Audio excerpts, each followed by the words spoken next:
Hello everybody, welcome back to my channel. My name is Victoria Goadsby. I live in Ontario, Canada, and earlier this year, in July of 2022, I was diagnosed with multiple sclerosis. As an ENFP personality type, I like to ascribe meaning to everything that I see in life, especially if certain symbols or themes keep repeating themselves over and over again. Just like the metaphors and symbolic language of dreams can be interpreted, so too I believe the symbols and omens of waking life can be interpreted and analyzed as well. In this video, I'm going to talk about patterns of symbols that I have noticed personally in my experience in relation to my development of multiple sclerosis.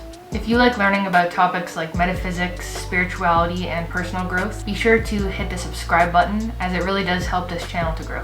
For those of you who, like myself until this year, are unaware of what the symptoms of MS can look like, I'll describe them now. In general though, the symptoms of each individual are completely unique, and everybody has their own MS journey. Essentially, what symptoms a person experiences depends on where lesions or damage and inflammation of nerve cells have occurred. Some of the symptoms that I've experienced are spasticity, muscle contraction, bladder issues, fatigue, dizziness, vertigo, headaches, balance and coordination issues, gait issues, sensitivity to hot, which is Uthof's phenomenon, sensation in a side, which could be MS hug, numbness from the buttocks to the feet, nerve pain, which almost feels like tooth sensitivity but in other parts of my body, back pain, something called their meat sign, which is a tingling feeling of electricity with forward flexion of the neck. Other things I've noticed is that the symptoms tend to get worse as the day progresses. I really have to listen to my body or else I could push past my limit easily. Hot showers or baths can sometimes activate worsening of symptoms. These are the symptoms that I've personally experienced. To see a more complete list of symptoms, check out the National MS Society website. I do not wish to focus on the symptoms too much, but instead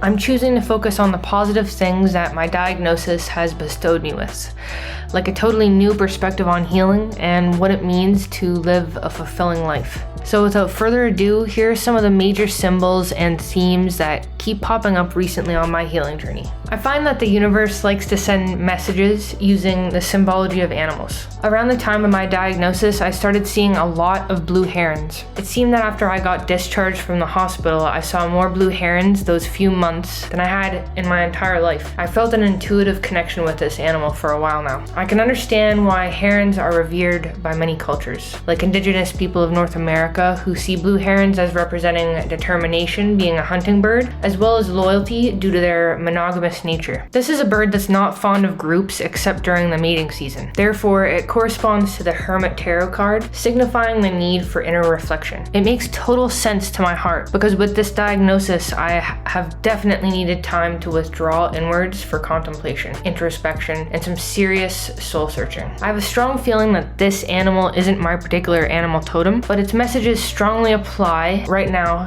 in this period of my life, and the positive characteristics of the blue heron would serve me well at this time. That's why I believe the universe keeps showing them to me. Blue herons also symbolize awareness around one's emotions. It's said that individuals with blue herons as their totem are known for their emotional balance. Observing the blue heron, you see that they can remain standing still for so long, relating to the idea of an inner balance, stability, and peace that's not dependent on external circumstances. I feel with a diagnosis like MS, you can either let it beat you down and spiral into negative emotional and thinking patterns, or you can be emotionally resilient and maintain the balance and determination of the heron. Another idea relating to the blue heron archetype is self-respect and self-love, which I believe in my heart is a big theme that's related to the development of diseases like MS.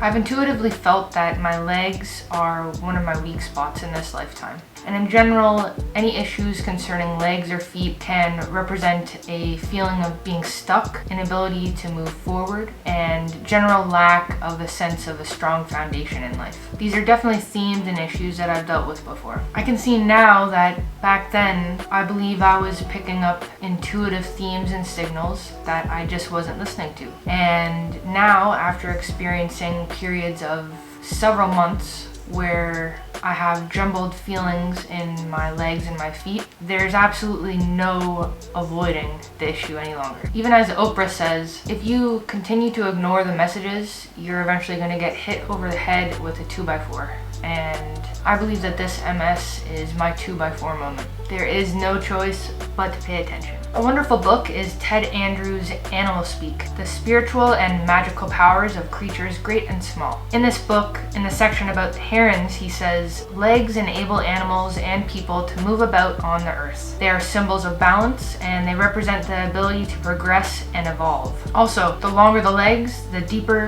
the water the heron will feed in. The deeper life can be explored. The long, thin legs of a heron reflect that you don't need big, massive pillars to feel stable, but you need to be able to feel strong and stable on your own.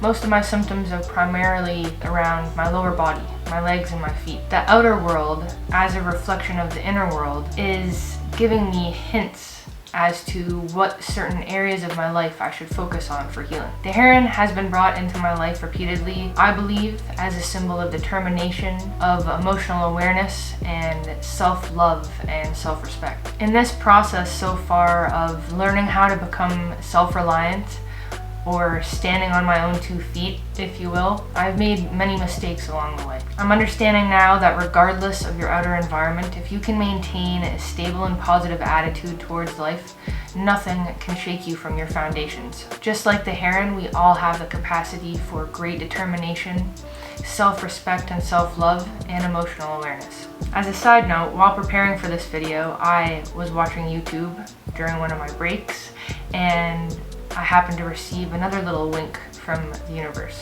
which are just other signs indicating to me that I am on the right path. I'm sitting here watching this really inspirational video by Sunny Lenarduzzi. I'm not sure if I'm saying her name right, but she is awesome. She's talking about a lot of vulnerable stories in her life. I scroll down and I see that the second comment here is that little girl who is always waiting on the hero finally became her own. And I'm thinking, that sounds familiar for some reason. I look over to the book that I'm currently reading right now and actually using for reference for my own YouTube video. And on the very page that I have it open to, it says the same thing on the top of the page.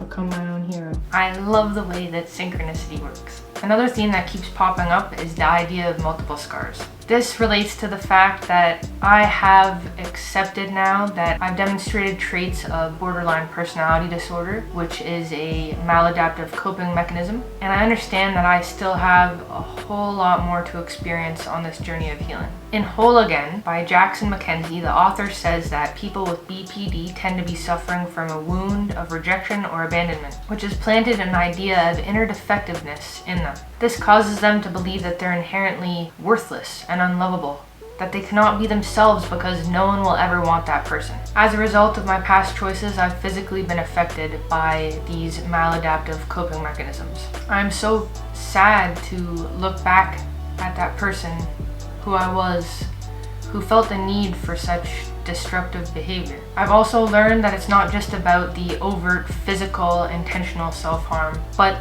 there are also many other ways to engage in self-destructive behavior that perhaps may honor others' needs more than our own, and certain behaviors that lead to self-sabotage. What all these self-destructive behaviors have in common is a lack of self-worth and self-love, and lack of unconditional love towards the self. I believe that these feelings of low self-worth are in important relation to the development of diseases like multiple sclerosis. I am reminded when I look at my body of the choices I've made to not be loving or compassionate towards myself.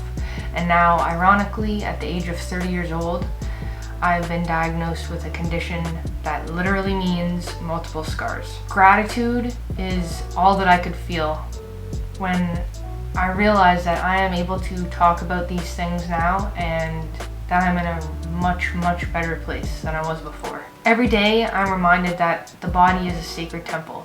Now with the awareness gained through my experiences, I would never bring intentional harm to. I feel as though that this is just another symbolic communication that's urging me and anyone else in similar circumstances to realize the importance of self-love and self-compassion. I was diagnosed with something that literally means multiple scars, and I'm now truly starting to understand that in order to heal, I need to listen to my body with compassion and unconditional love. Before my diagnosis with MS, I remember having a conversation with some coworkers while working at a pharmacy about how many people, especially older individuals at risk for bone issues such as osteoporosis, take calcium supplements. We were speaking about how so many people are not aware of the importance of helper vitamins, such as vitamin K2, which helps the calcium go where it's actually required in the body. As a result, many people develop a buildup of calcium in undesirable places such as their arteries. I also remember noticing how many prescriptions there were for vitamin D3, which seemed like a lot. I find this interesting because I am currently on an experimental treatment for MS that's extremely pertinent to this.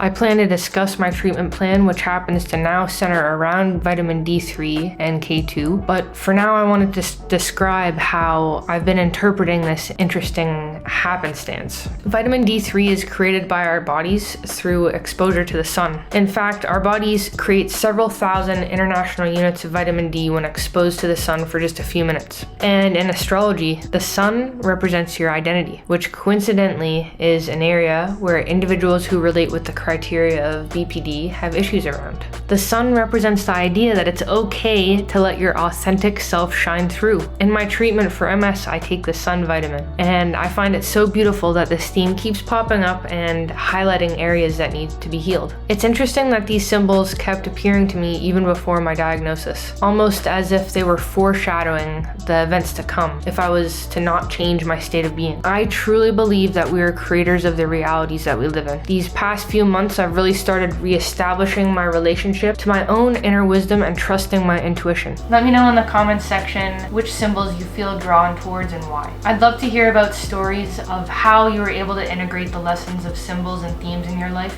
that brought forth healing. Until next time, sending lots of love your way.